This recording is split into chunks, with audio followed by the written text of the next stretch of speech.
Hi everyone, so today we're going to look at our fear conditioning adapter software. This software connects your video tracking package to our fear conditioning system and allows you to send commands from there. So this is what the interface of our adapter software looks like. You can see here that you can essentially check for tone, shock, light, white noise, fan, IR light, etc. from here to make sure they're working.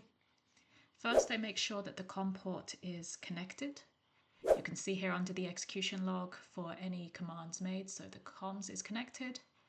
This is tone. If I set this, we can hear it. So we know that that's working. We can also check for shock. You can also use a multimeter here to make sure that the correct milliamp amount is being delivered.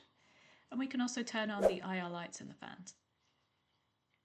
Now, if I go to ConductVision, or it might be in your case EthoVision or any maze or any other video tracking package that can send commands, you can see here I've set a standard protocol.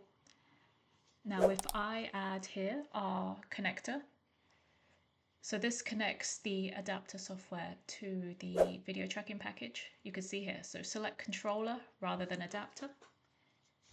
And then if I press that here, we can hear that the tone has been delivered, and we can see here under the adapter software that it was executed. That lets me know that my adapter software is connected to my video tracking package and my fear conditioning chamber, and that's how our adapter software works.